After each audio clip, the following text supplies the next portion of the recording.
In politics, everybody thinks the most important thing is the friends you make. Let me give you a clue. The enemies you make. Club Random. I'm an independent. Okay. I voted for every Democratic president, but I swear to God, every time I gave the Republican a chance. Club Random. Is this kind of a little bit of a late 60s element to it or something? It's a late everything. It's definitely late. I mean, that's why we call it Club Random, because it's definitely random. And everything here is like something that didn't fit anywhere in my real house. I gather you decorated yourself. Decorating is a strong word for what is going on. Oh, in here. you threw it together? Well, threw it is much more close to the truth. Like, it was literally thrown in here. But it definitely does not have what you would call a woman's touch. Right. You could see a woman would say, let's pull this together. Whereas this is all coming apart. I'm telling you, if there's, I know you're a famous non-believer, but assume that there is a heaven. And the definition of heaven is you get assigned to do what you want. When Mary gets to the pearly gates, they're going to say, all right, we got some furniture to rearrange here. And for all of eternity, all you're going to do is move furniture. And let me tell you something, it should be in heaven. Again, every time I turn around, I have my chair, you know, where I watch television, and then all of a sudden it's moved. But I get the feeling that you became a much happier person when you got married. You know, Bill, I feel like you're the guy who, you might bitch about it and complain about it, but I mean, obviously you have one of the most famous marriages, and certainly one of the most famous cross the political divide marriages, but it's lasted a very long time. No, so I'm a statistical freak. I got married when I was 49. I've only been married once. Right. That you know, some people get married at 49, but it's very, and I really come from a big family, and you know, but yeah, it's been 30. We got married. It'll be 30 years Thanksgiving. I can't even. Yeah, Thanksgiving. And people were saying it was a, you know, fake marriage. It was. They said that about the Clintons, and I always said, it's not a fake marriage. It's a very real marriage. It's just one. I mean, I think she was the one who said he's a hard dog to keep on the porch. Right? Okay. And no one that knows him ever thought it was a fake marriage. Lots of people say it's an arrangement. And I always said, it's not an arrangement. And he really does love her. He just also loves Strange. Okay. Or did. Yeah, you know, he's an older man now. I don't, but what I do know is that to people, I know people that said it was an arranged marriage, okay? I don't know anyone that really knows them that would say that. Exactly. I think somebody from a distance would say that. No, I thought I mean, obviously partisans are going to be partisans and they're going to hate when somebody does anything on the other team if they're that kind of person. But unless you're that kind of super partisan, you couldn't watch him at, her 2016 convention. When he gave her the speech, I met a girl at Yale. Right. Remember that? Right. You know, he went into that thing about, like, I've never seen her go into a situation and didn't make it better, you know. You just got the feeling that this is somebody, and I remember when they were going through their shit and they asked her what she was going to do, and she said something like, you know, yeah, I thought about leaving, but he's, at the end of the day, the most interesting person I've ever met. And the idea of, like, not having that in my life was just not, you know, tenable. And people like the Clintons, I feel like you saw that part of it. I mean, it was romantic in its way. He's the most interesting man I could ever talk to. How many people can you say that about? Well, because he is. Because what? Because he is. I mean, he's the most interesting person. I have a smart... He is? He's a stunningly interesting man. He's... but kind of an egomaniac, no? Everyone that you and I know at some level is an egomaniac. But who would get into politics? Yeah, I guess it's levels of it. I don't know him like you know him. So one time, I worked a lot overseas, and I was doing work in Argentina, and the then finance minister, a man by the name of Domingo Cavallo, and we were having a drink at the Sheraton Hotel in Puerto Madero or something. The guy comes by and he says, Senor Rodriguez, Cavallo says, this is James Carville, the man that elected Bill Clinton. Okay, fine. But, and he said, tell you a story. He said, about 3 years ago, the OAS had a meeting here with Sheraton, and President Clinton came, and of course I was the manager, and I greeted him, as you would do. And he said a couple of years later, the Sheraton people called me. They wanted to go to Santiago because they were having a thing, and President Clinton was going to be staying at the Sheraton in Santiago. So I was there, and they asked me to come out and greet the president. And the president, he looks at him and he says, I thought you were in Buenos Aires. Did you get transferred? These kind of stories are, right. You hear them all the time. I have heard them. About his memory? Right. And just his total recall of every detail of every person, and the way he would always stay to the last person in the room, wanted to talk to him about something. I mean, yeah. Could never get it, wouldn't want to leave. He genuinely... So who has that kind of political talent now? Nobody. No. Okay, I mean... Nobody? No. Well, there's some people, the most talented group of politicians I've ever seen in my life in any political party are currently in the Democratic Party. You just said the opposite, but none of them are as good as Clinton. Well, right now, because we don't know, because they're not they're in the board. So who is this dream team that has... I think that Josh Shapiro is about as talented a politician I've seen. Okay, he's Pennsylvania? Right. Governor? He's a governor. Right. I cannot picture him, but that doesn't mean anything because... It doesn't mean anything. I'm just telling you.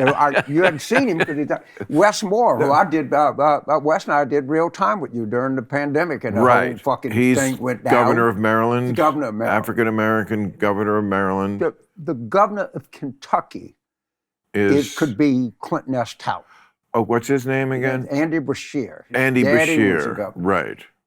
Kentucky, see? The Democrats need a little Kentucky again. Well, I think we got the election coming up. I mean, they should remember that the person who, elected Clinton, who had an accent, was you, who has such an accent that, when they do the chyrons, there's a machine that puts the words under podcasts and television shows, they can't do you.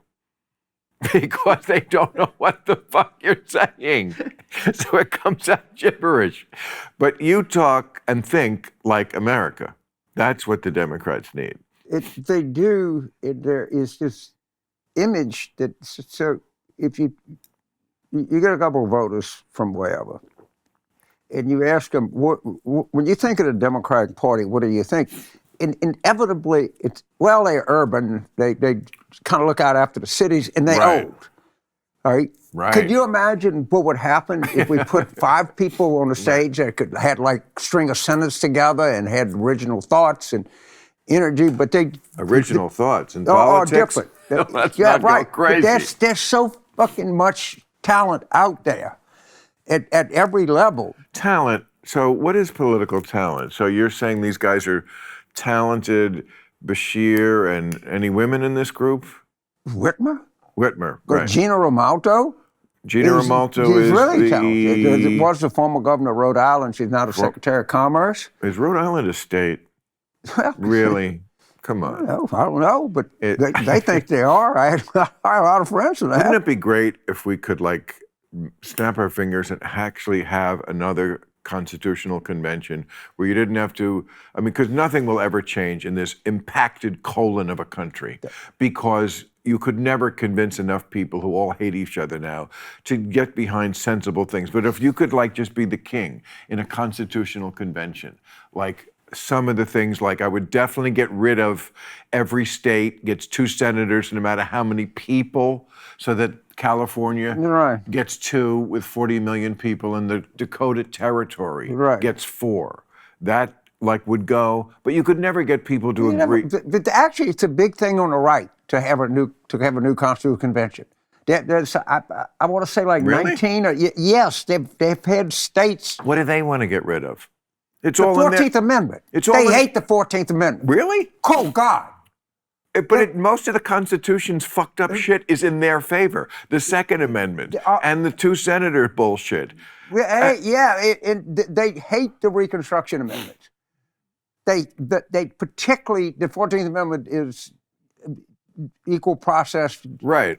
Equal protection And law. is that because, I mean, they can't, they're not against black basic civil rights, are they? Really? Are they?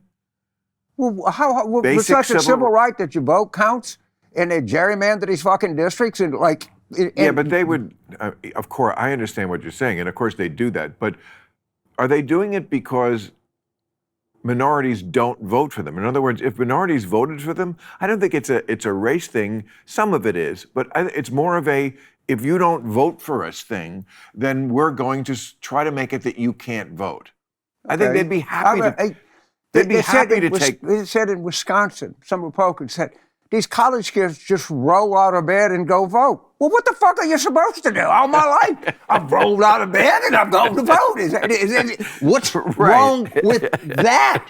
Yeah. The kids in Madison Right. are not voting for Republicans, so they don't want college kids to vote. It literally said they just roll out of bed and go vote.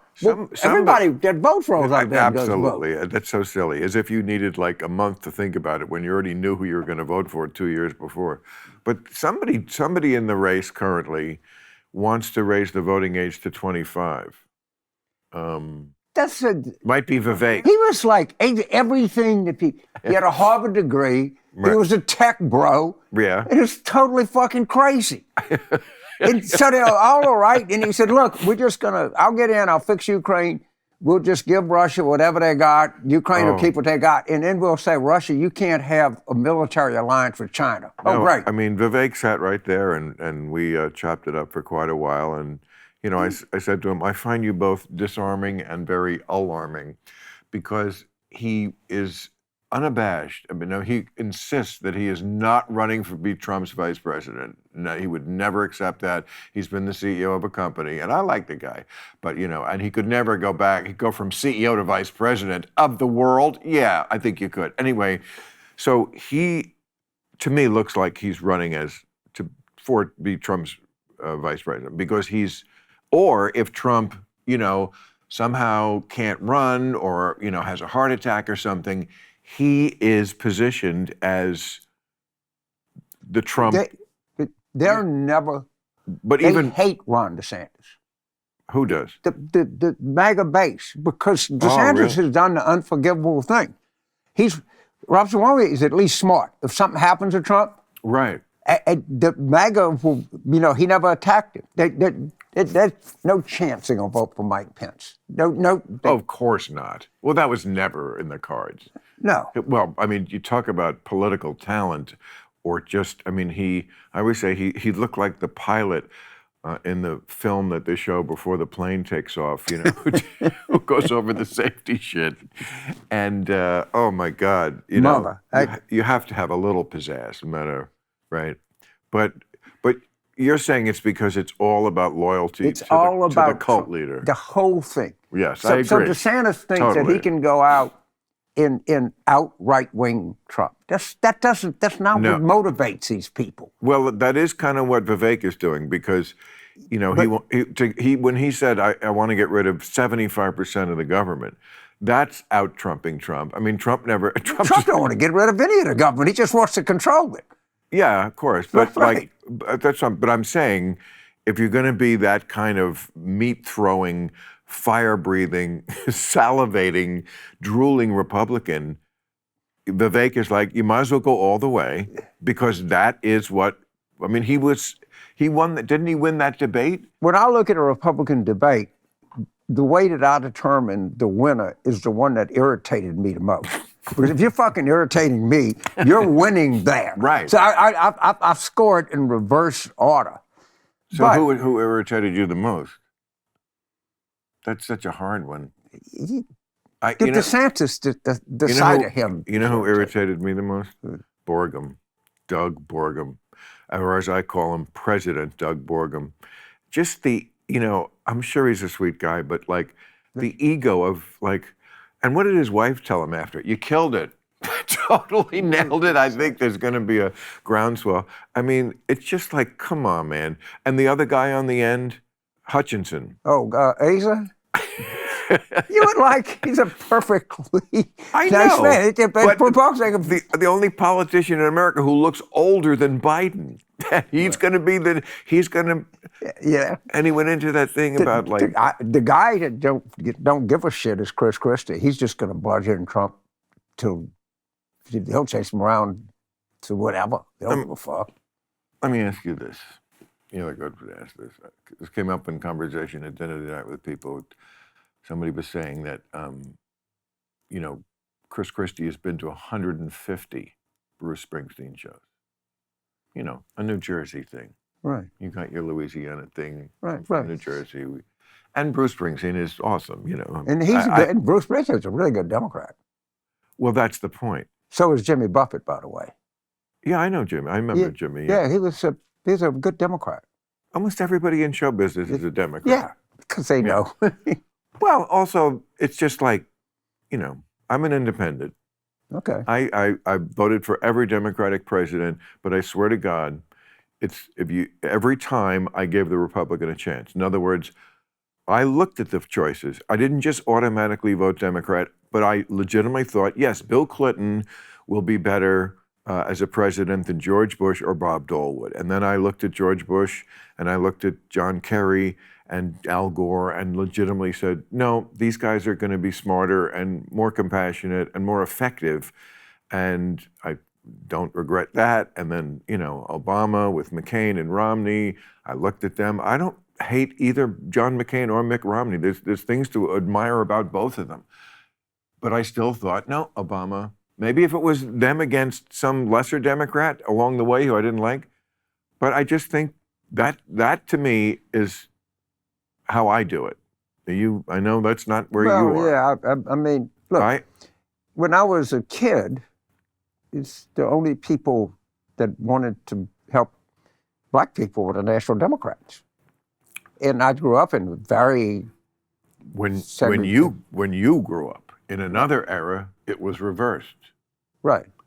It was the Democrats who were the problem for the My great-grandfather, not great-great-grandfather, my great-grandfather was immigrated from Ireland and Wisconsin. He was a soldier in the Union Army right at the end of the war.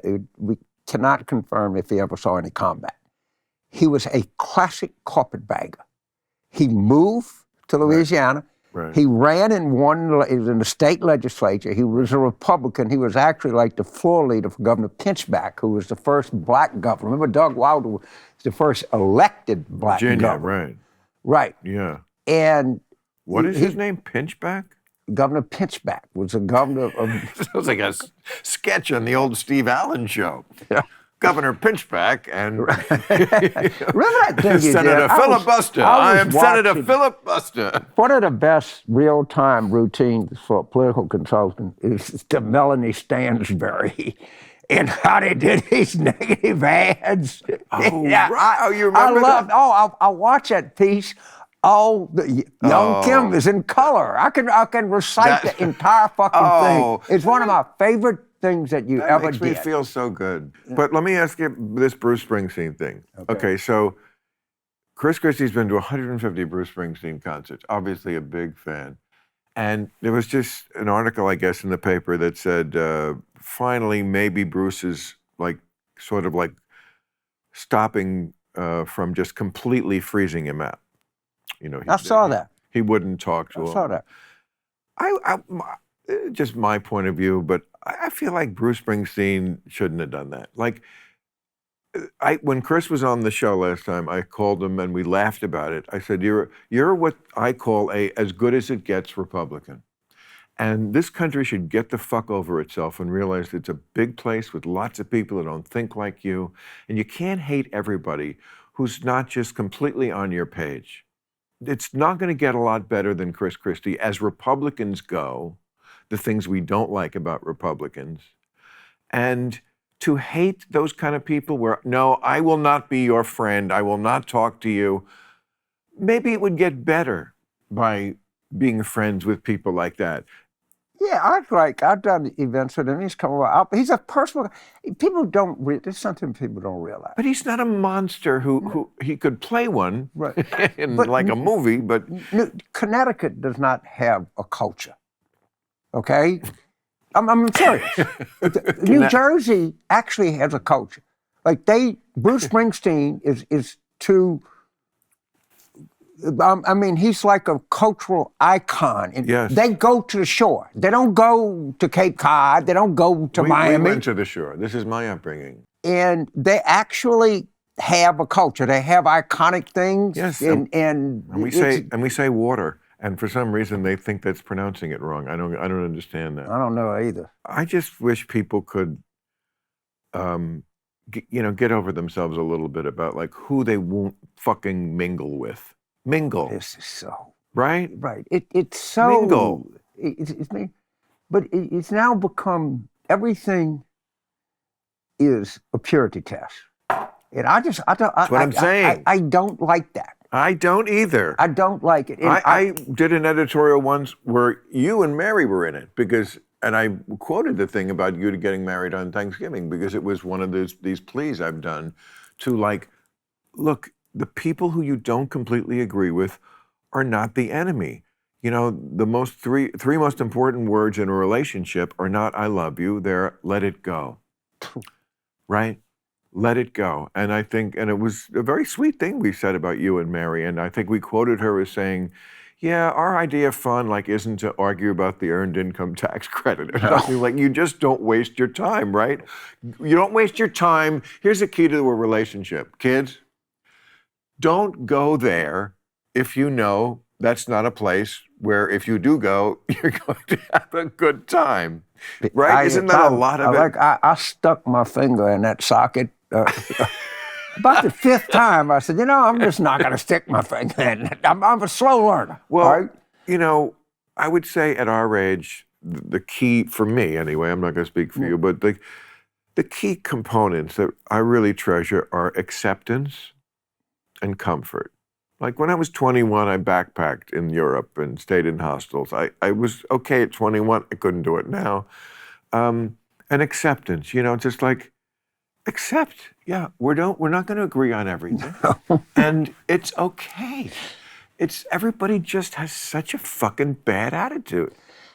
But, so many people think that they're defined by their politics.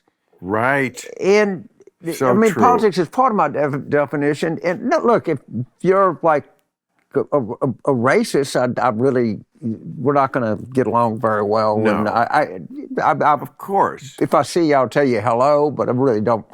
I'm not interested in developing it. But if you think differently than I do, or you have a different view, of course, living where I live, I probably run into more in a social life as many Republicans as Democrats. Of course. If you live out here, you don't.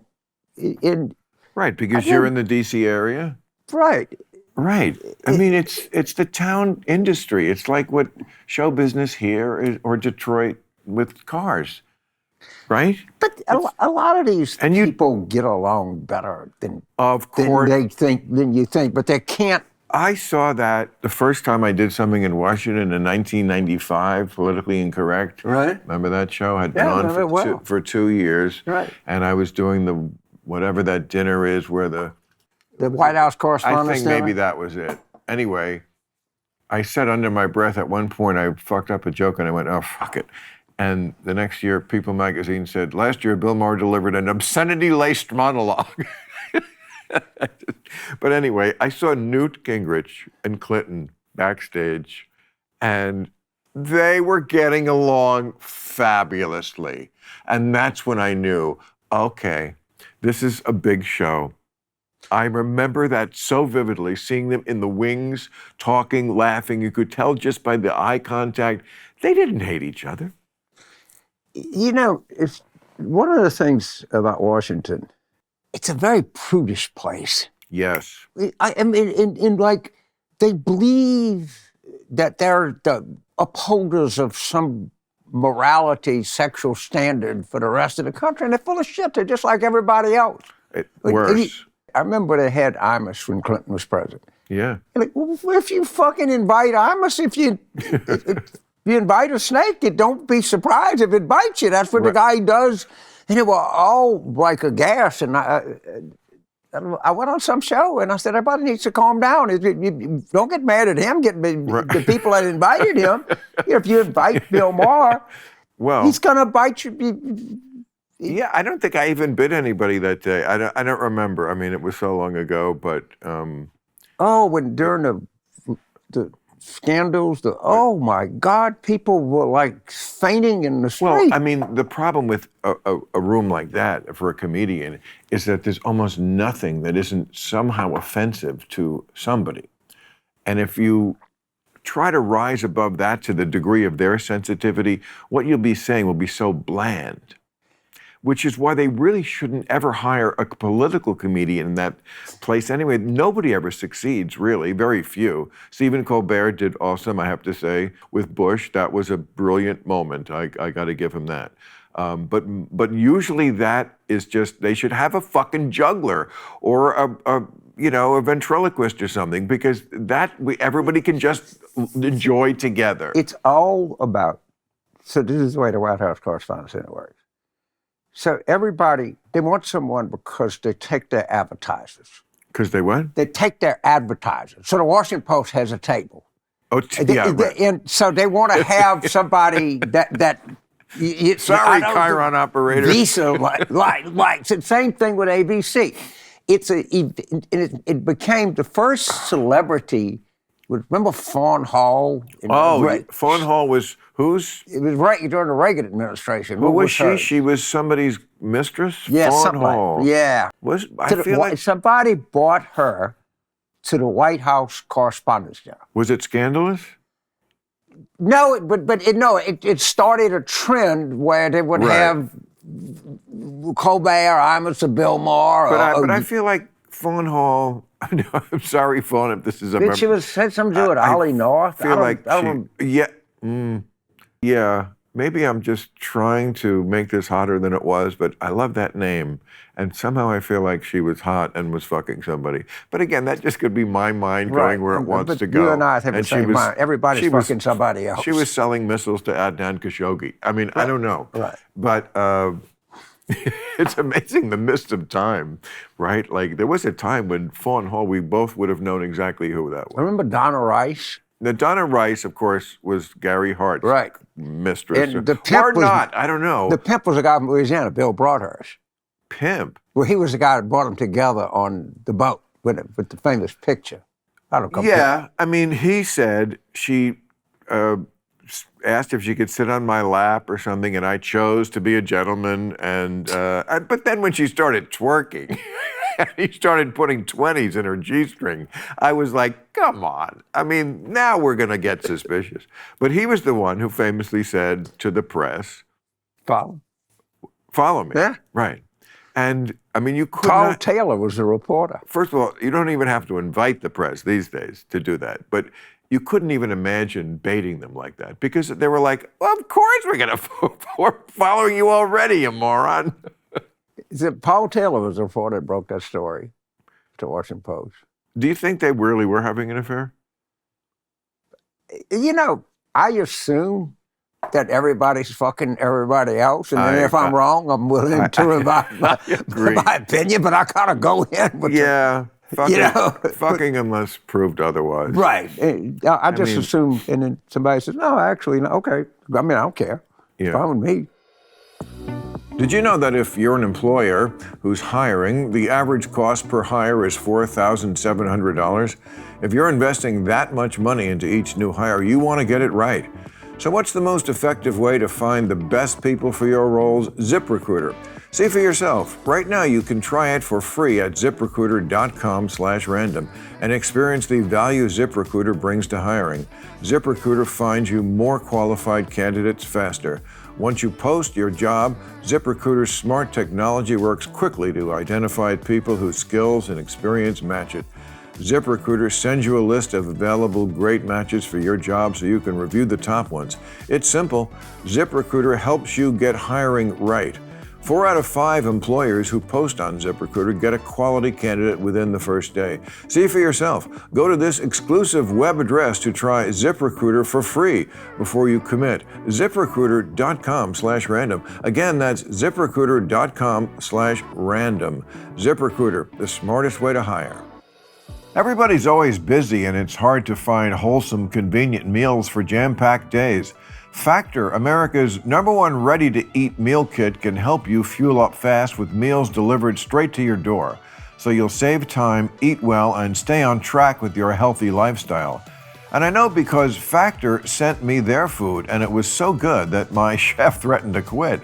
With Factor, skip the extra trip to the grocery store, which may be in a mall, which means if you're in California, you greatly reduce your chances of getting caught in a smash and grab. And forget the chopping, prepping, and cleaning up too, while still getting the flavor and nutritional quality you need.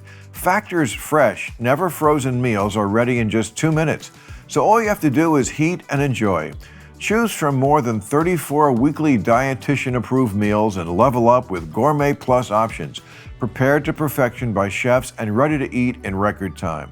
Simply choose your meals and enjoy fresh meals delivered to your door. Ready in just 2 minutes, no prep, no mess.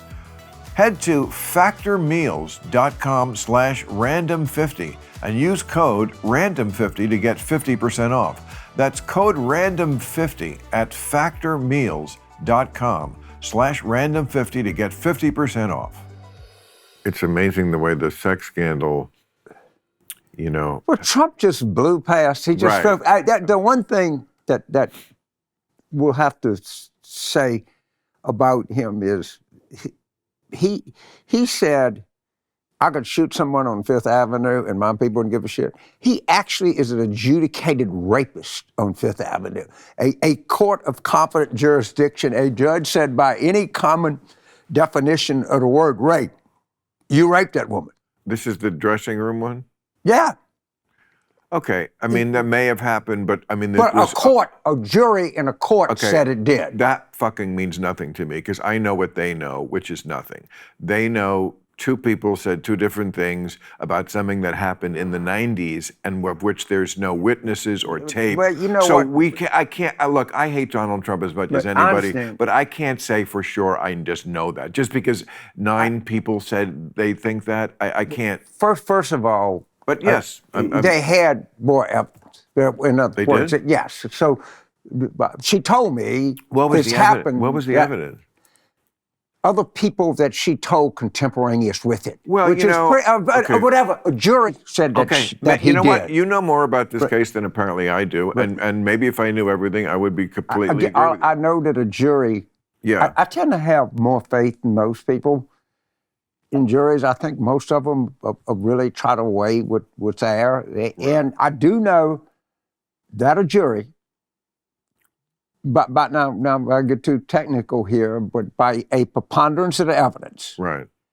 It's a little bit of a different standard in a criminal case. It's beyond a reasonable doubt. I'm admitting I don't. Right. I didn't know that there was like evidence. I just thought Right. it was he No. said, she said. So okay, so but like the way he has been able to have the hush money, he's got a porn star, a rape, I grab pussies, like when you're a celebrity, they let you do it. There is a genius to his madness, and the thing I always say about Trump, you have to remember, he's stupid and crazy, and they're 2 completely different things.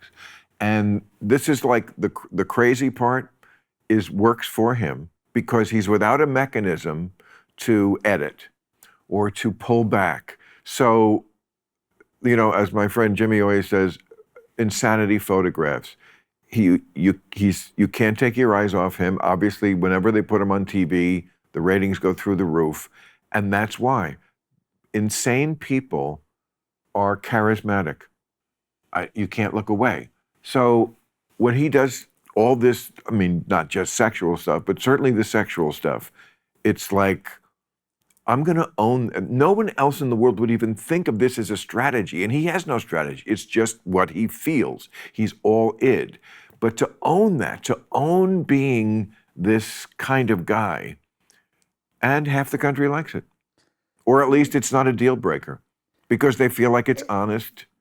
At least he's honest. He says what he thinks. As a yeah. He doesn't have to. When you like is he tells you it's okay if you hate other people. He validates what that guy says.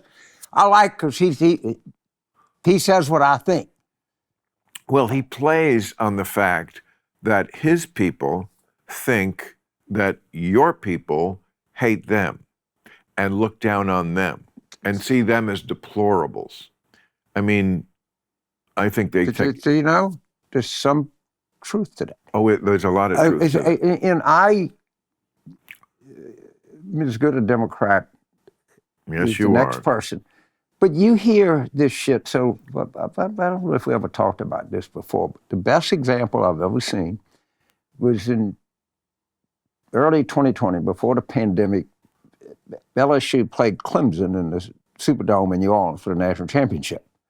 A guy, Benjamin, the New York Times editorial writer, said that the Sanders-Warren student loan thing applied to real schools or schools like LSU that they called off classes the day after the national championship game. Like, okay, so it's 80 miles away. You got 20,000 drunk kids going to the football game, and the president of the university wisely says, we're not going to have class tomorrow. And, like, this is not a real school. Well, fuck you. This is real school like in any other place. The way that people look at, there is a certain coastal arrogance in this country, and people feel it. Right? Yes. They just do. And you can't tell me that it doesn't exist because I know that it does. I feel it. I feel it all the time. Yes, there is. Yeah, it's a lot what we were just saying before about people have to be able to talk to each other, even if you don't completely agree. The other person is not a deplorable. I get it. Like I would never. Some of them are. Of course they are. Some of them are. Yes. Yeah. Okay. But yeah, that's true. And some people on the left are deplorable. I'm sorry. I find the left to be just annoying. Exactly. They're more than just not important. It's just annoying. Exactly. And the Western far left is habitually the most stupid, naive people you can imagine.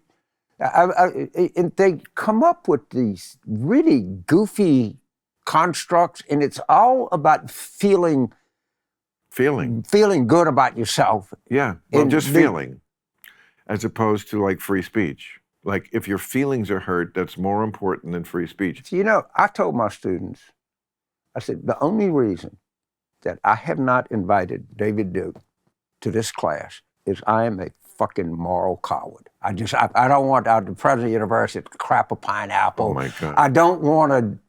I would have zero philosophical problem.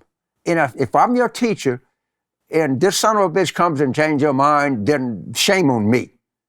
I'm not worried about it. But I don't understand. I literally don't understand it. No, by the way, I think it would be quite interesting to see someone like you talk to him because, like, we don't really see in our normal lives, and this is a point of progress, racists. You know, people who are very overtly racist. Yeah. What do they do? Where do you see them? You know, they'll come up. You can just tell. I mean, some people, that's racist. What do they say? Well, no one's going to say it to me, but I know people that, come on, man, they're everywhere. You kidding me? Well, they are definitely there. I don't know. I don't know if they're everywhere. When somebody says, I like what Trump says, I get it. Yeah, if somebody that has is a not Confederate flag on the back of a fucking pickup truck, A Confederate- I know what you're saying. Okay, I see them all the time. A Confederate flag, yes. I see it all the time. Okay, I like what Trump's saying. No, that's too big a stretch. There are plenty of people who like Trump who are not racists. You think so you're saying... Of course I'm not going to. You're not going to trap me into saying every person that likes Trump is a racist. But let me put it this way: not all Trump people are racist, but all racists are Trump people. That's true. Okay, so I'm going to be so stupid, but you have a certain level of comfort. He's doing better with minorities. Because if you're, think about it, so you're a black guy, you work at a tire repair shop in Gulfport, Mississippi. Okay. And, you like to smoke weed, convince a woman, watch a football game, scratch your ass, and you got all these preachy people telling you what you should do, and people don't like preachy people. They don't want to be told that they're immoral of, the fact that you like to smoke dope and, watch immoral football games. Yeah, there's definitely a feeling in the country that the Republicans are the daddy party and the Democrats are the mommy party. For some good reason, Democrats certainly are more the party of compassion, and that you very often associate more with your mother than your father, and fathers are the party of discipline. We did an editorial about this once. I think it was pretty funny about the Republicans are really the deadbeat dad party because they're supposed to they used to be the ones who were fiscally responsible in this household. We watch every penny, and that went out the window, and lots of other things where they kind of this whole thing, there is nothing. So when I grew up, they were square-jawed people. They wore suits. They showed up to meeting at time. They had briefcases. Right. They talked about. Yes, they were bankers. The party of business. Right. Yes, yeah. Right. They were business oriented. They were some more patriotic. Right. There was the guy at the hardware store that coached the little league team, and gave money to the Christmas present drive for poor. If Trump just blew that whole thing up, how does it not? Right. You think Trump is anti-abortion? Oh, come on, how many abortions do you think Trump has made? Maureen Dowd once asked him about abortion in his life, and I think his answer was, what an interesting question. What's your next question?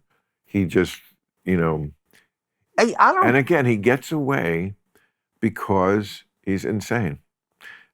I'm telling you, they talk about the narcissism like it's a personality quirk. It's not. He's a nut. He's a fucking nut. He really is a nut.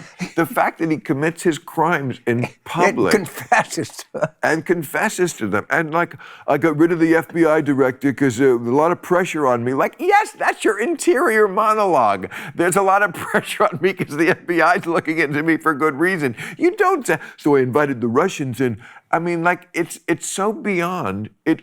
This is not the Russian ambassador showing him top secret shit. He was showing the guy at Bedminster. Look at these. But I mean, he does one a day, or he did when he was president. Something that only a nut would do. It's amazing to me that we lived through those 4 years, because when I look back on it, and of course the Trump people say, "Oh, you have Trump derangement syndrome," and yeah, he blew up the world, right, Bill? I don't. You're right. He didn't blow up the world. I still think he could, okay? Is that completely crazy that I think a crazy person could blow up the world? No. The shit that he did is stunning. I'm saying, no. The documents case, if you stop and you think about it, one time... I could read 1,000 tweets that are just insane that just went by. I remember there was one that said he was mad at China, and he said, I hereby, he's the king, I hereby order all American companies to immediately, work on a plan to change he was ordering them to get out of China. I hereby order. And again, that's just insane, that nobody else would even think to do that. But he doesn't think. That's his insanity and his attraction to people. Let me ask you a question. Okay, history eventually finds out. They find this asshole Pius XII. They found the letter where they told him they were The gassing. Pope during World War II? Yeah. All right, we know from history he's been outed, I guess is what you would say. All right. Right. Do you think, when all the history is known, would you guess that the Russians have compromise on Trump, or that's just liberal factors? No, I have always said that the Russian hoax theory is a hoax. Plainly, there was something going on between Russia and Trump. It was not perhaps, first of all, I always thought Mueller blew it. He could have completely done it differently. Totally. They got a guy who was past his prime, and boy, he was too by the book, and history could have been very different. But okay, but yes, I mean, but I would go if you gave me 3-1 odds in their records, and I can prove. I wouldn't be surprised there's a P-tape. No, I'm sure. I don't think it's a. Well, I don't think there's a. Well, yeah, there I don't could know that. Absolutely, right. All right, but would you be it's shocked? not great. No, Of course not. But here's what we do know about Russia. It's like there's a few things we do know. I don't think it's a giant mystery. I think we know what it was. First of all, his campaign manager was sharing campaign information with a GRU agent. Okay, that's a real thing. That Kalimnik dude. Okay, that's a real thing. And he said what we heard him say publicly, Russia, if you're listening. No, Eisenhower didn't offer Brazil or some country to fuck with our elections. Again, the insanity of doing it publicly. And it's like the guy who was fucking around, so he gets the center table at the hottest restaurant in town with the girl. If I was gonna fuck her, would I be here where everyone can see me? It's hiding in plain sight. And he does it. He gets away with it. And he's going to, I think he easily could be the president again. But right now, if let's assume the election was November the 3rd of this year. Oh, Lord. And they said the candidates are Joe Biden, the Democrat, Donald Trump, the Republican, Joe Manchin and Larry Hogan, no labels, and Cornel West. Trump would be a betting favorite. Yes. If I told you I would give you even money, you would not take that bet. All right? And so somebody better wake the fuck up. I might take even money, but you're right. I'm totally on the same page. And I think I talked to Paul Begala today. He told me, I saw him when I built the bed. I think we're on the same page with Biden. Did a great service, but whereas in 2020, maybe he was the only one who could have beaten Trump, I think now he's the only one who will lose to him. He did great, not just because he beat Trump, but a lot of stuff he did. Afghanistan, Ukraine, he handled right. Everybody else's economy was worse than ours after the pandemic. These are some pretty big things, but he will lose because at some point perception becomes reality. And look, do I think he can do the job? Absolutely. Government, as you well know better than anybody, is done in small rooms like the Oval Office where people are talking quietly and decisions are made. I think he still can do that fine. He cannot run for president. He'll look bad in the debates. It's too much. And he's I think going to lose. He will be Ruth Bader Biden, the Ruth Bader Ginsburg of the presidency. It's not a good look. And any 50-ish, not stupid, woke Democrat with a D by their name, people just vote D and R, that person can win. Could win easily. Easily. If we took if we had somebody under 60 and ran against Trump, we'd get 55%. Right. I mean, it'd be numbers. But, by the way, if you look at I don't like when people take one poll and extrapolate too much from it, but I've seen the last 8 polls are all the same. 73 to 77% of the country does not want Biden to run again. I'm just round after 75. Right. Okay? That's a big fucking number, man. That's a big number. It's a very big number for something this crucial. It's ridiculous. So, if you look at the last poll I looked at, and a poll has a rhythm, so they said if it's Biden versus Trump, 47.5 to 47, I don't know, the same thing, 47, 47, 48, 48, Biden versus DeSantis, 40, 48, 46, 40. Biden versus Nikki Haley, 49-43. I have never seen an incumbent president at 43. Do people actually know Nikki Haley's position on anything? Nah, No, not but really. It's yeah. just a new name, and they might know that she's can fog a mirror. Right. Right? But you can just feel. What do you think of Nikki Haley? Because, like, again, I feel like this is, I know they hate this term. I don't mean it to be insulting Republicans, but she's another as good as it gets Republican. It's not going to get better than these kinds of people. No. There is no imaginary Alan Alda from the West Wing Republican that exists. Am I right? You're right, and the reason is that they have stupid voters. They're base. Going to produce. Yeah. You know, remember Lester Maddox was the governor of Georgia, and he said the problem with Georgia prisons is the quality of the inmate. Right. we can't seem to get along the inmate. But see, this is why they hate you, because you just said stupid voters. And let me just, I like to channel everybody's side. When they hear that, stupid voters, they're like, yeah, okay, maybe we're stupid, but you think you're doing some stupid things in your own way, like pregnant men? Right? That's what they say. And right. I get it. I would never vote for Trump, but I get it. I get this is my problem. You and I.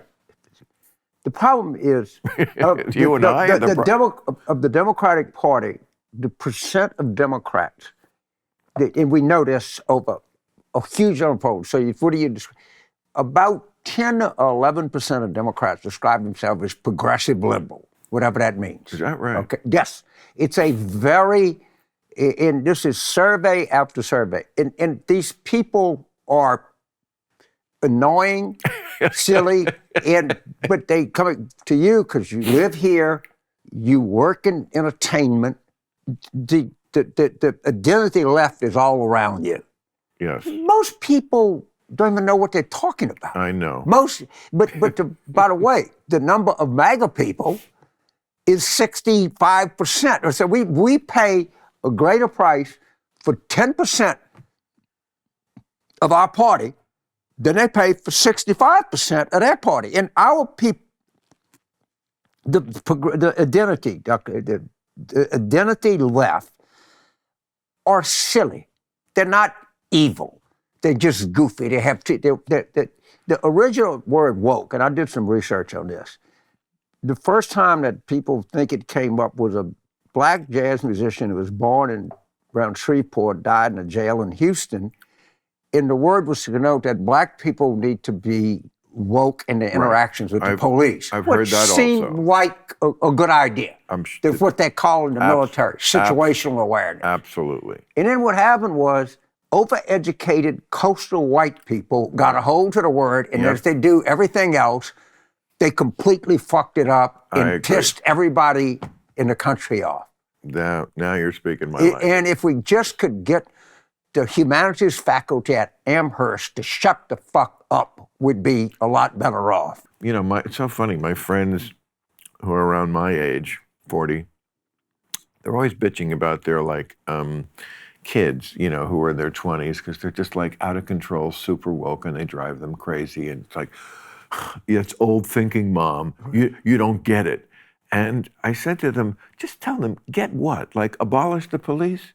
No, you got me. I don't get that. You know, things like that. Legalizing shoplifting. No, I don't get it. You know, bringing back communism. I don't get it. You know, and so it's not that I'm old. It's that your ideas are stupid. So the day that they had the Lauren Boebert incident in Denver, Politico ran a story that she had become a Washington insider. She was like trying to work at the system. And Washington loves the story that they're civilized in effect. And man, when they send a redneck to Washington, they do not fuck around. Don't you love when they go and interview these people at a Trump rally? I shouldn't. It's not a way that a human being should feel. Right. But there's some. It's amusing. Of course, they have somebody with, hey, like, Trump, grab my pussy, and you look at it, and ain't nobody in the world want to get within a mile of your pussy. Don't worry. Nobody's going to grab that fucking. If they get through the fat wrinkle to get to it, they wouldn't even know. I feel like the people who go to the rallies are the worst. Yeah. These are the people who, when you said before, some of them are deplorable. Yes, some of them are. I feel like those are the types who, if you're actually getting your ass out to go to a Trump rally, I mean, what, you don't have the grades to get into the tractor pull? I love these, when I see it like somebody goes and they interview people. Yeah. I got to admit, it gives me, I shouldn't do it, it's not, you should never do it in my business. I actually feel superior to these people.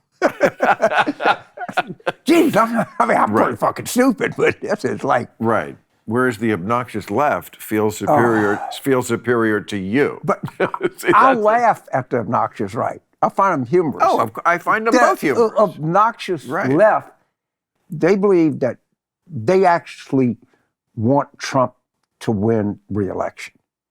Because they've always believed, the German communists would march in the streets of Berlin and would say, the worse the better, after Hitler, us.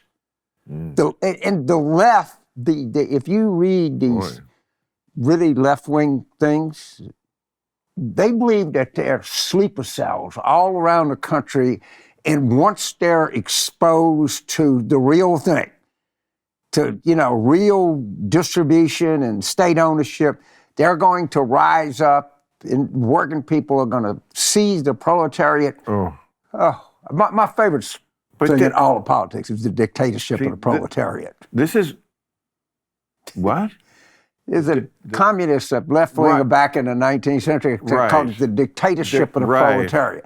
And what they would say to you and I, free speech, the oppressor cannot have free speech. Right. The oppressed. Now, who is the arbiter of the oppressor or the oppressed? I have no fucking idea who makes that determination. It's a very scary time as far as like people who, on both sides, think that the other side is such an existential threat that anything is justified for winning. I mean, this is where the Republicans already are. To the Democrats' great credit, they are not there yet at all.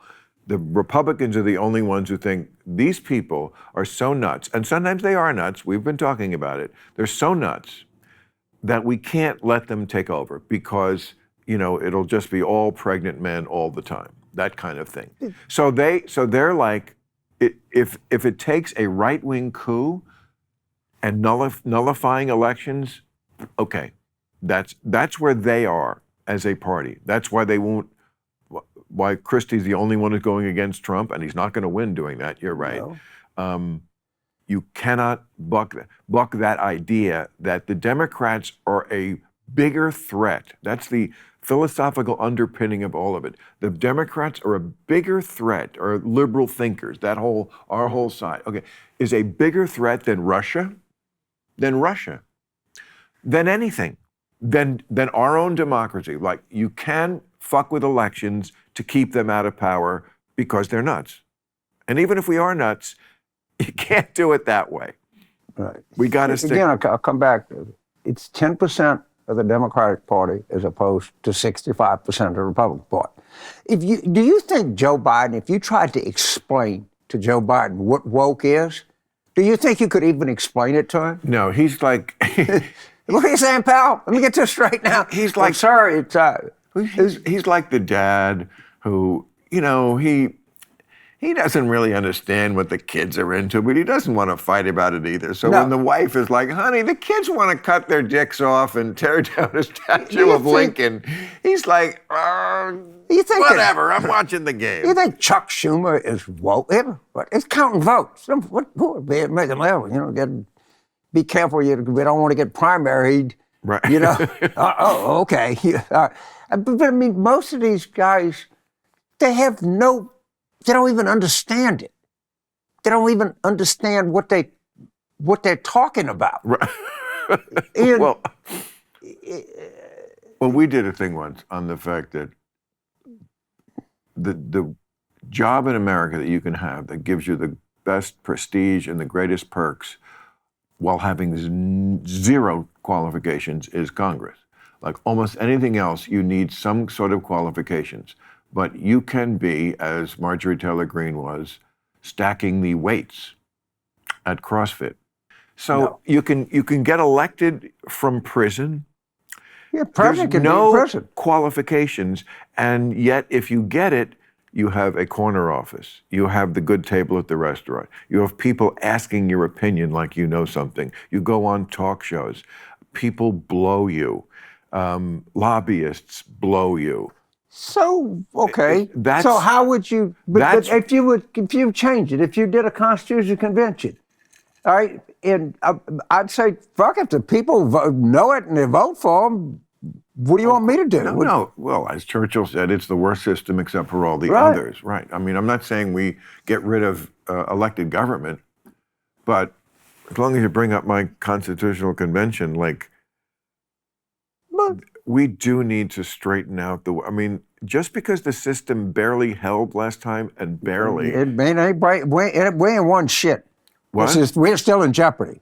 So we're much just- jeopardy. Yeah. And you talk about the nature of 18% of the people in the United States elect 52 senators. Yes. And that's not going to change. No, That's not going to change. that's what I was saying about you'd never get to enough people to just sensibly give up their whatever side they're on and do the right thing for the country. And I don't know what that forebodes for our future if you can't really get people to do, and yet, it's amazing about this country, the economy never stops. They don't stop. Never fucking stops. That's the one thing Americans are good at, boy.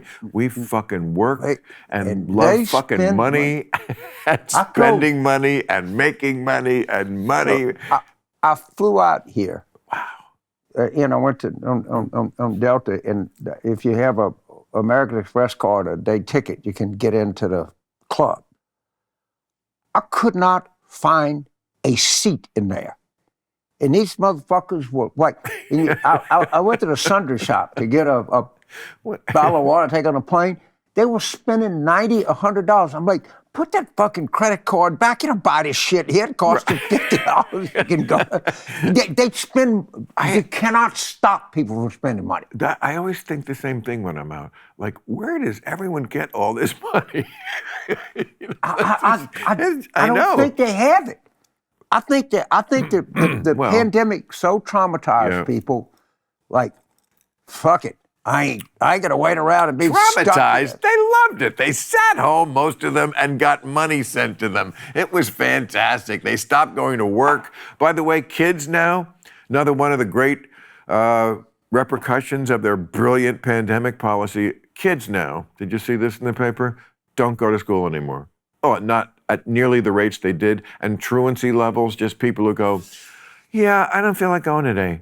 That's just like through the roof. So I mean, how can a country continue? Already, kids come out of high school, they do not know anything. I mean, anything. Like, for a lot of kids in this country who are 18 who can vote, watching this would be like we were speaking in Chinese. We mentioned people they never fucking heard of or don't care about and never will. We mentioned things that were going on, they have no idea. I don't know how a country can really move forward successfully. So the That's- provost at Tulane told me this. There was, if you remember, there was this uproar at NYU in pre-med. There was a chemistry teacher, and we had a test, and like 3/4 of the pre-med students at NYU flunked it. So they got rid of the teacher. Yeah. You know the interesting thing about that is that guy had been there for 25 years and had given the same test for 25 years. Now, I asked Bernie Sanders when he was on I think it was the overtime thing, what's the difference between equity and equality? And I remember he had a hard time answering. It was like, I was surprised he hadn't like thought about that. But I've become, honestly, I've become more liberal. As most people say that as you age, you become more conservative.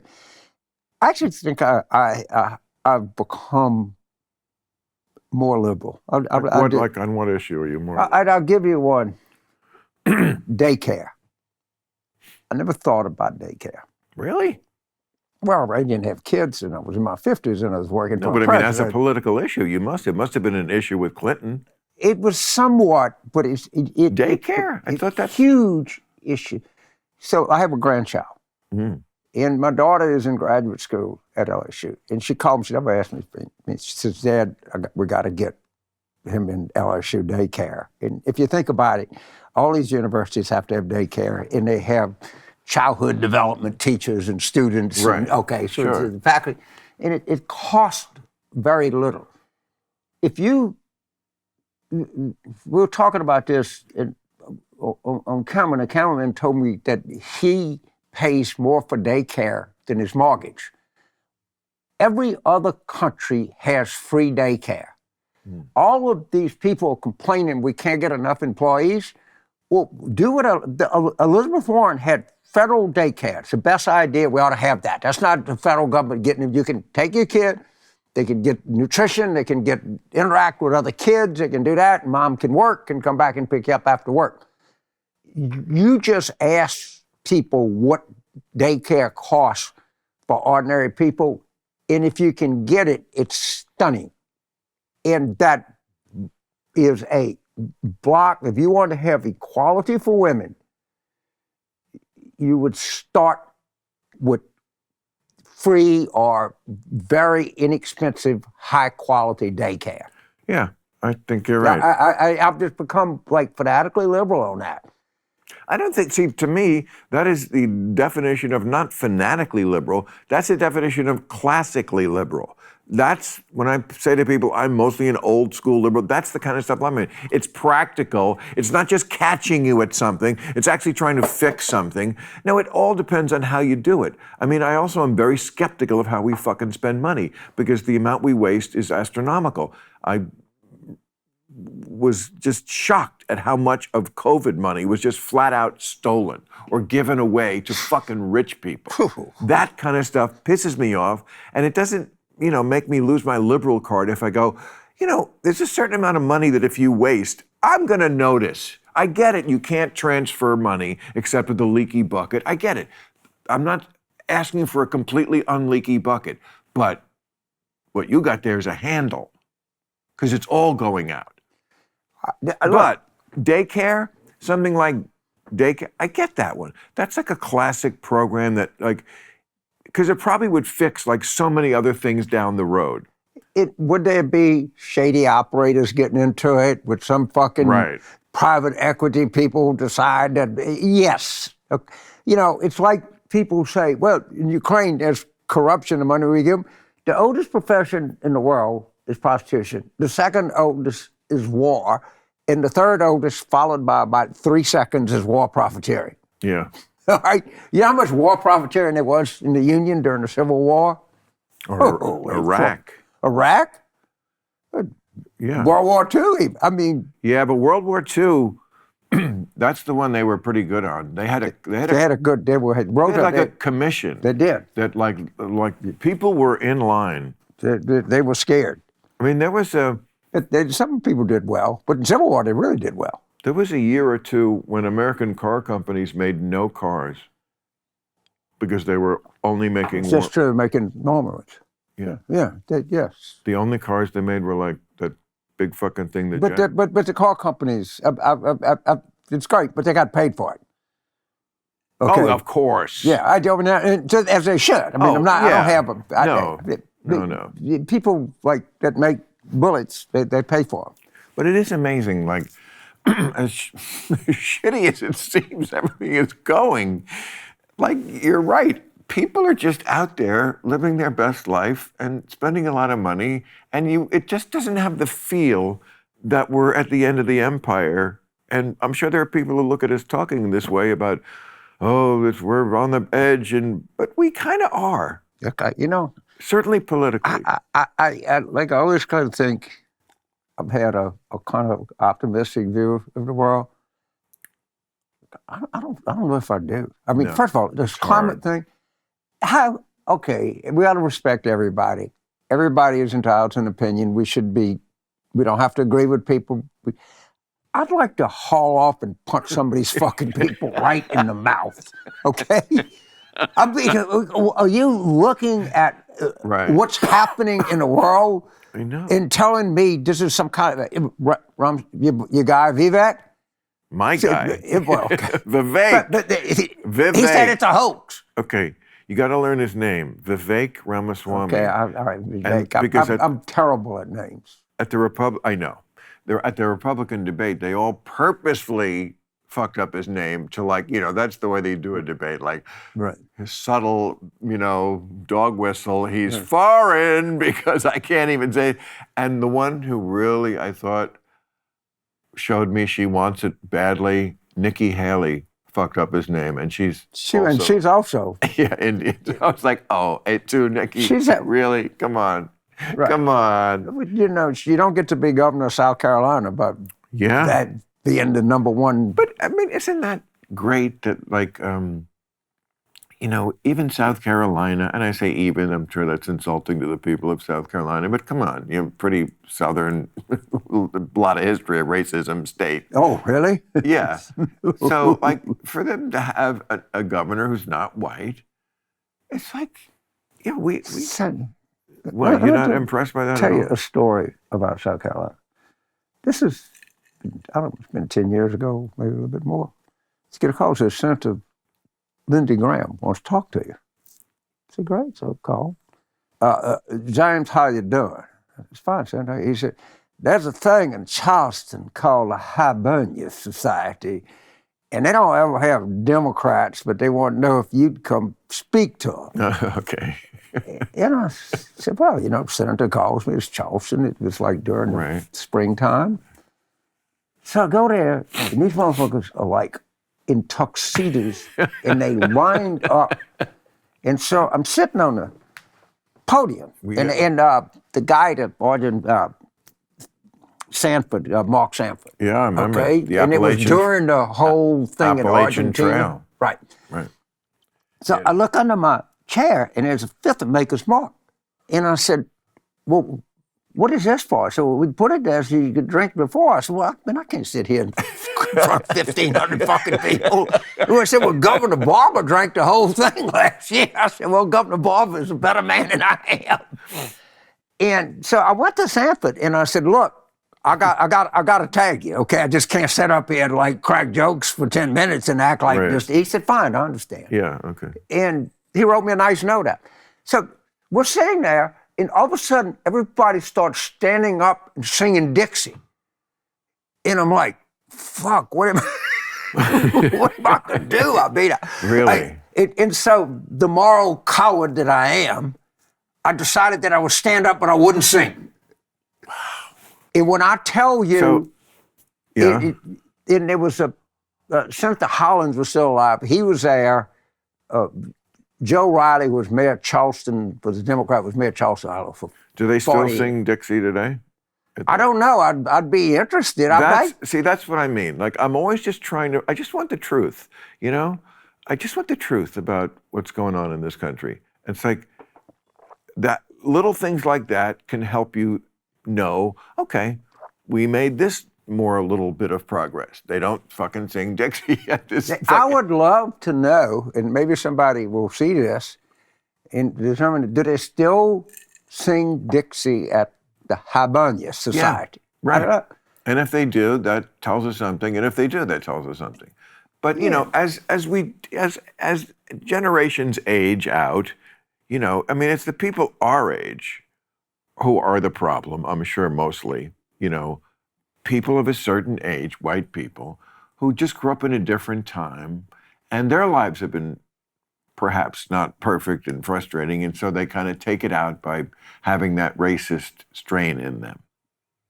But these people, that's not the future. It's not even the present. It's not even the people. They're retired. I mean, when I think of that kind of guy Remember there was that guy who like shot somebody who came to his door. Oh yeah, that happened more than is in Kansas City. Yeah. Yeah, that happened. That's happened more than once.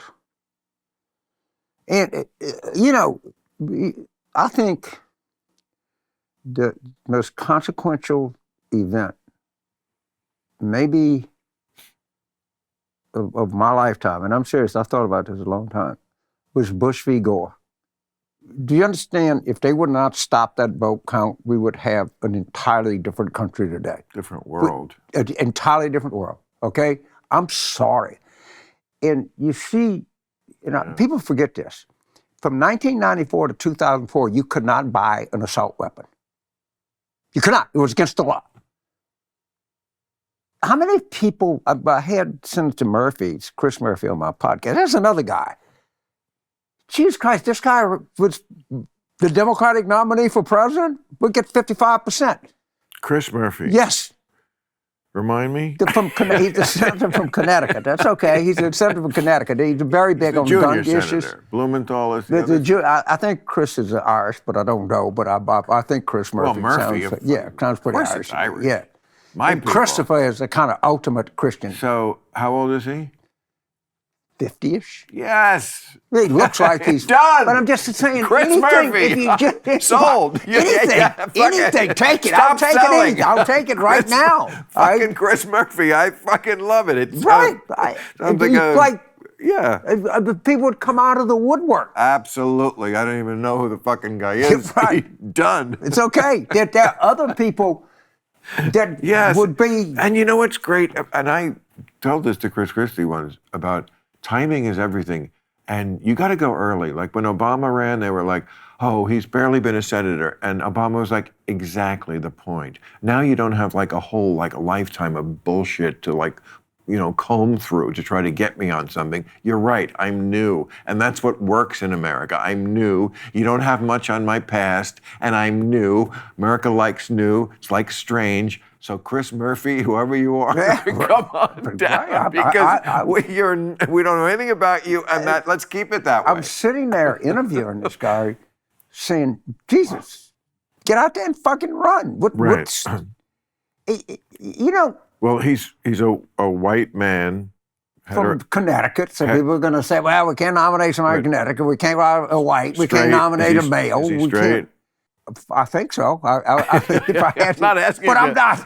If you ever saw him, he looks. I don't know how you well, look. Like if he has a wife and kids. I think he does, but I didn't get around to asking him. But all right. Well, but as long as we know other Chris Murphys as long out as we know nothing about him, can we make him gay? It would help so much in the primary. Okay. It really would. Well, maybe he's ambitious enough for a ask him. He can turn. I think it's a hard thing to pull off and be my guest. Chris, you want to be president? Just one little thing. But maybe he can be a. You know what? It is humor. It is exaggerated, and there is an element of truth to it. To what?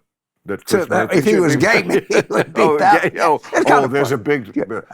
That's the bad thing about Democrats being so locked into identity politics. I've talked about this on our show.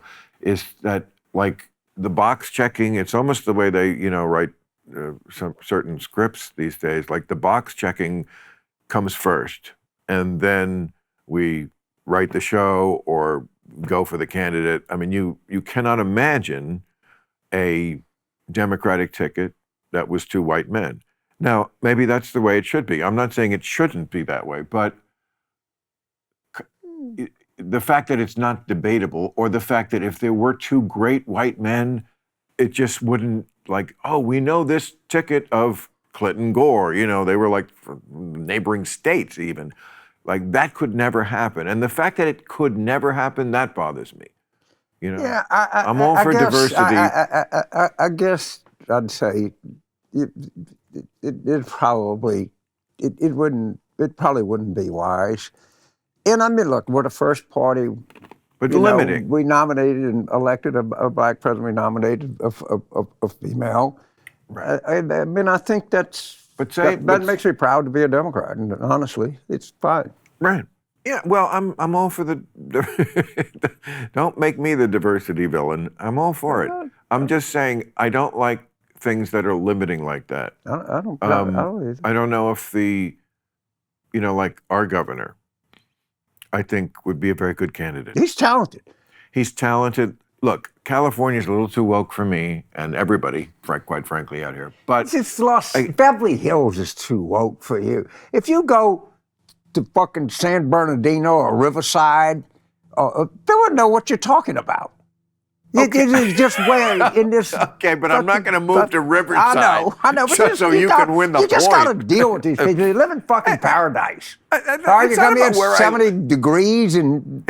No, you know what? If you lived in the state and you ever tried to cut down a tree in your backyard, or my solar took 3 years to hook up, this state is maddening. Please, I live here. Okay. Even still, I think Gavin Newsom would be an awesome candidate. That'd be a great candidate. I've been trying to get him to run since he was lieutenant governor. Sean Penn and I were at his house. I love Sean. Or not his house, I guess Sean's house for a fundraiser some years ago, not that long ago. And I remember we said to him, run for president while you still look like a movie star. And I don't think that's a bad thing in America. And he's got a pair of balls. He does. He's shown that. He kicked the shit out of Sean Hannity. Yeah. I mean, that was just some he residue. certainly has the credentials to win the primary easily. And then, hopefully, he's a good politician. He can tack to the center a little more as you do. And I think he would win big. But Newsom is a very good communicator. And I'm sorry, I wish he'd do the debate with Ron DeSantis. You wouldn't even. I would love to make a book on that. This is America. Politics is show business. He just has a leading man kind of thing going on. And California's kind of a big state. I mean, I know it's in the bag no matter who the Democrat is, but there's just a lot to thinking about. The candidate, I'm sorry, I know it's wrong, but it is kind of like reality TV. I mean, the primary process, that Republican debate, what was the point of it? The guy who was going to get the nomination wasn't even there. So it was just theater. It was just to see them land. It had 12.5 million viewers. I know, but because again, it's theater. It's just watching them, hit their points with each other and try to score. It's a game. So, you want on your side, like something that's has some show business appeal. I'm not saying some of the other candidates don't, but I'm going to go for, charisma over dull. If all things are other sort of equal. And I think the Democrats, they all are kind of on the same page. I mean, is there a lot of light between what Gavin Newsom thinks about stuff and what Gretchen Whitmer does? No.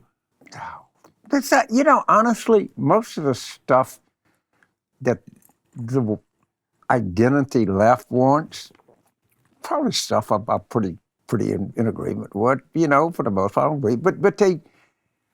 But they'll fight amongst themselves. Say the ticket is Gavin Newsom, Gretchen Whitmer. They'll be like, why is she the vice president? Why not? And that's a good point.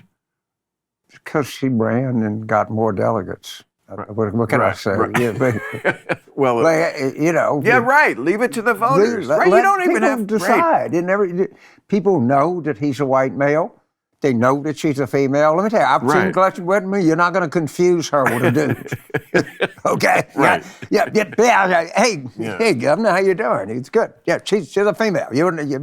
Newsom is a... So what do you think is going to be the next 2 years now? Or let's say, so the election is, like you were saying before, imagine it this November. So we have a little more than a year. A little more than a year. And the candidates will be decided by the summer, right? That's when the conventions are and the primaries are over. So it'll be Trump for the Republicans for sure, Maybe. Right? No. No? How do you, first of all, the guy is overweight and he's 17. Well, if he's alive, and he'll be alive. that if some jury comes back, I don't know. Certainly he is the probable nominee. But why are you so careful about this? I mean, it's because Trump. it's going to be But some Trump. chance he could not do that well in Iowa, and if he ever gets people like, I don't think it's a big chance. But I don't think he's definitely the nominee. No, he's Hitler, and I don't mean that in the wrong way. He's not the guy who wanted to kill all the Jews, but he is the guy with a messianic hold over a certain kind of person who feels cheated and wronged. Look, he's not going to lose this nomination. He wants this Ali Frazier rematch badly. So people say you should never talk about Hitler. No, you should. So we just went through this terrible thing in the world, and we're not going to talk about it. We're not going to act like it ever happened, that there wasn't this sort of, extreme. And you should be able to compare someone to Hitler in a certain way. Like, no, Trump is not Hitler. Hitler was evil in what he wanted to do. Trump is not. So anybody that doesn't want to do that, do me a favor. Go on your computer, Triumph of the Will, and just watch the first 10 minutes. I've seen it. And tell me that we shouldn't be talking about this. It's literally the airplane through the clouds, descending to the masses. All right. Yeah. And when Germany was a great country, we're going to bring back what it's all. It's all nostalgia for But James, this is not the same country we grew up in. Yeah, and it's not going to be the same country 20 years from now. Right. I mean, there's nothing I can do about it. It's changing, but that was the whole appeal. He was swooping down to the masses, and I just found it, and I always used to show it to my classes. There's not much new here, people. There really isn't. Well, there's certainly nothing new in human nature.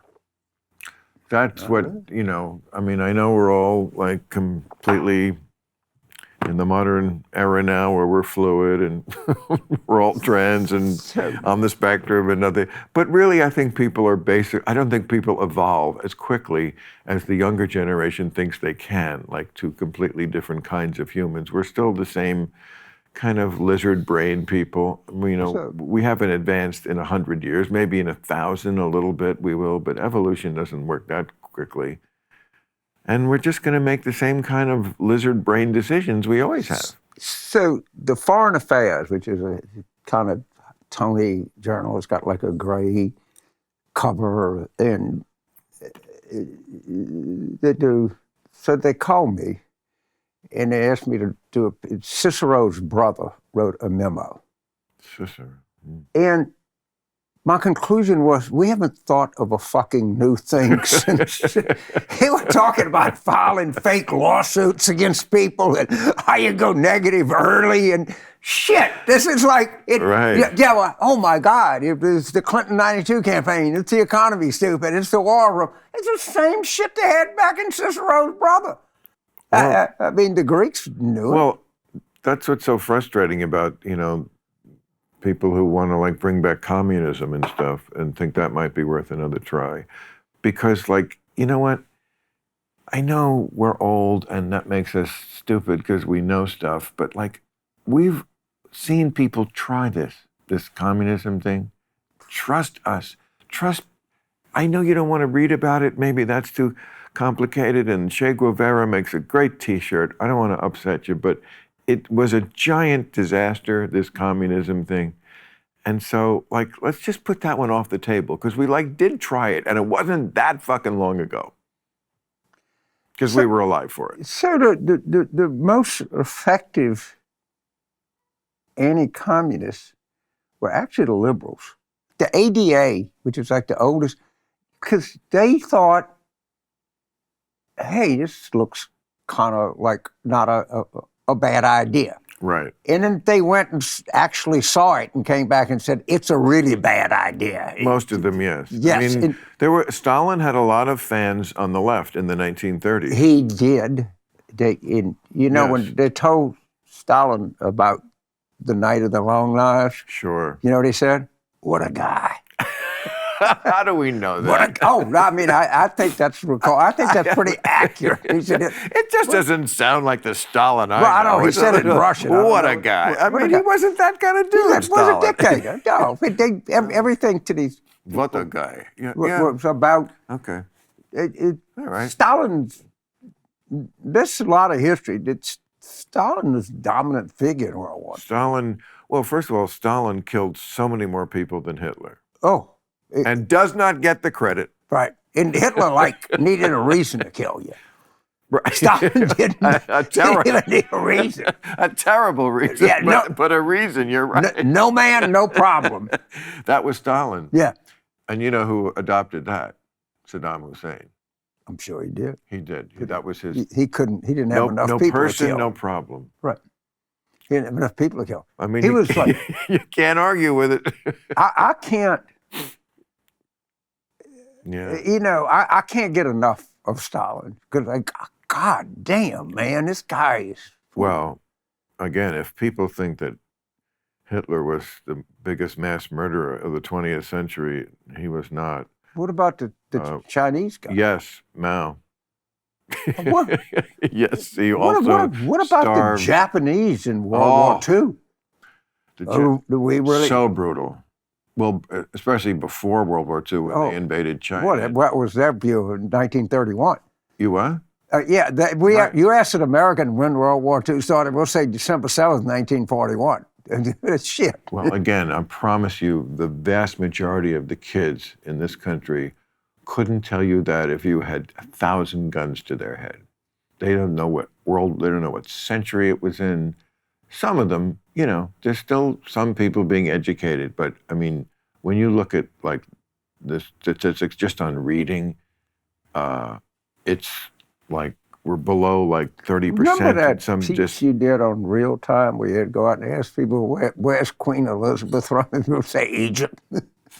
I showed a video. I know what you're talking about. You know what I'm talking about? Yeah, it was like a jaywalking thing where they ask people on the street, you know, questions. And I mean, these are real. I mean, you can tell that they're real. Right. And the level of ignorance is like way beyond what I thought. The first one was who was the first person to land on the sun? Right, right. And the answer, of course, was Lance Armstrong. They look, and the problem is they didn't look like stupid people. Okay? They look like regular people. That's what's scary. Right. It's not like, you know, every time a tornado hits, it hits a trailer park and they got... James, somewhere along the way, the educational system in this country really fell apart for all kinds of reasons in all kinds of districts. And I think the Democrats going to have to own a little bit of that because they are the part. I mean, what is the Democratic Convention? It's all teachers, and my sister's a teacher. I love the teachers, always defended them, but our schools are turning out idiots. But it's not, but the Republicans, I never met a book burner that I liked. Well, bully for you. I'm not. Quit bragging. Well, I know, but you have these people in the schools have become such a cultural battleground. You know, This is new on the left. To use children sometimes as cannon fodder in your culture wars, that seems. Go to right there. I mean, you're way too. I have a lot of problems, same problems you do with the extreme left, but I keep coming back to the same thing. It's not the majority of our political party. I know. But just because they're not the majority doesn't mean they don't have the bullwhip. If that's the what am I trying to say? They don't have the riding crop. They don't have a thing that makes the horse go. So 11% can be, unfortunately, dominant. They're strategically located. Yeah. Okay, because they're in academia, they're in the media. Academia, media, yes. Entertainment. This place is overrun with them. And they're mean girls. They know how to bully people. They hate bullying, but that's what they do. And so it doesn't really matter the 90% or whatever they are. What they do is, if you're the adjunct art history teacher at some underattended, overpriced college, they go get rid of your ass. They're not going to fuck with you and me. All right, they actually pick and target vulnerable people. Yes. Which is the opposite of what a liberal should like be willing to stand up to power, but and not. But boy, let me tell you, if you're the civics teacher at Harvard Westlake, right? Well, you say, you need the job, you got a family, they'll run your ass right out of town. I mean, this is like a frustrating thing for me that I read so many stories about insanity that's going on at some college, like you're citing. And I realized that, but the Democrats, the liberals, they don't see this shit because, the media does not give them stories that would upset them. And they don't want to think that the problem is academia, but it is. And there's just, every week there's a story about some professor at some college who had to quit or was fired these are liberal colleges with liberal professors making war on other liberals because they're not quite liberal enough. And the statement, their anti-racist statement wasn't, did you read that story in the Times about the DEI statements? And if you just say, I think all people should be treated equally, you're considered a right-winger. Now, that's a migration of thought that is not healthy. So it's not helpful. So right now, DeSantis is trying to dismantle the system of higher education in Florida. Right? The University of Florida, most people don't realize, is like a top... Oh, come on. Nobody ever got educated in Florida the anywhere. University of Florida is a top-ranked public university. It's a party state. It's not. Okay. All right. That's such a... There are more people that go to the University of South Florida than go to Ohio State. Woo! Okay, but I'm just saying. Okay. You're right. We do. Right. We go after some humanity. They go after the whole fucking system. All right. It's Harvard. That's what I meant to say. Florida. but DeSantis is going after a real treasure. Higher ed in Florida's got. It's good. I mean, and they're like trying to dismantle the whole fucking thing. Yeah, he turned out to be a putz. And I tell you, I hadn't seen him before I saw the debate. Right. And wow, was I underwhelmed. I thought, just following him in print or on the computer, but terrible. You talk about political talent, he seemed to have none. I like the way he handled the pandemic, and they've been very disingenuous about the way they characterized his success. Times did a big story, front page, he fucked up the pandemic, and then buried in the story, you read the line that should have led, which was Florida deaths better than the national average. And I remember being there, and it did not feel oppressive like it does here. It did here. This was I don't know. So, but it doesn't matter. He's not going to be president. He's terrible. He's terrible. Oh my God. I was shocked. I thought he was going to, at the debate, I was like, oh my God, this guy, who reminded me of? Scott Walker. Do you remember Scott Walker? Scott Walker is actually a more personable guy. Well, that's saying a lot about what a drip DeSantis is. I've actually had a couple of social encounters with Scott Walker. I did he was going to be the next thing for a minute. He was a very much of a political guy. And if you talk to Scott Walker just about politics, I remember when he was governor, I think it was Tammy Baldwin was in a general election. I said, well, how are we going to do in the Senate race? He said, oh, y'all going to win it.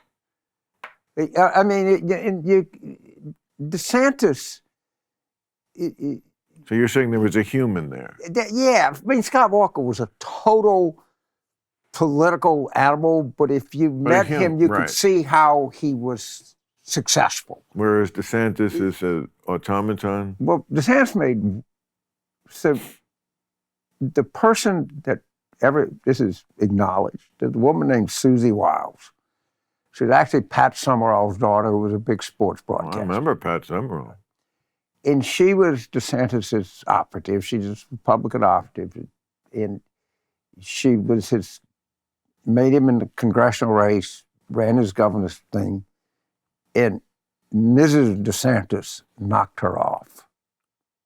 Big error. All these stories that are coming out. So she went to Mar-a-Lago. He was working with Trump. All these stories you're hearing about him eating pudding with his fingers. Yeah. And all the use of private airplanes, that's all Susie Wiles. Wow. In politics, everybody thinks the most important thing is the friends you make. Let me give you a clue. The enemies you make.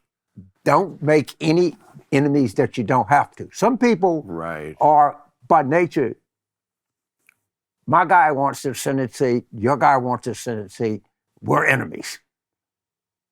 But that's it. That's an enemy of necessity. Make very few enemies of choice in your life. Yeah. And I couldn't agree more. They knocked that woman off, and she's sitting there sticking pins in that freaking doll every night. And they show these pictures of her with Trump. And all of these, in every reporter I know has her on speed dial. And she's got every reporter on speed dial. This is the way that American politics works among political people. And you just see the knives in DeSantis, and you go, holy shit. And one thing about these Republicans, the Democrats, what you think, when they go after each other, shit. They don't hold back. They don't make a simple attack. And I agree with my opponent made a good point, but can I amplify all that? Yeah. No. My opponent's piece of shit. Piece of shit. Let me tell you. But they slam bodies, dude. They really do. Do you miss being in the trenches like that? I could see it where you're getting, and you know what? You haven't lost one fucking step as far as you're the exact same guy. I don't know how old you are, but thank God it's older than me, somebody. You could do, I feel like you could do it tomorrow and you could do it better. It is a shame that we're such an ageist country that we really don't look to it's like, no, that's AOC's view. He's old. But maybe he knows something. If you tell me if I could do something just to walk back in a campaign headquarters, just running the high that I would get working in campaigns. And presidential race, of course. But, I worked in 22 different countries. Wow. And I used to love, I'd go to Israel.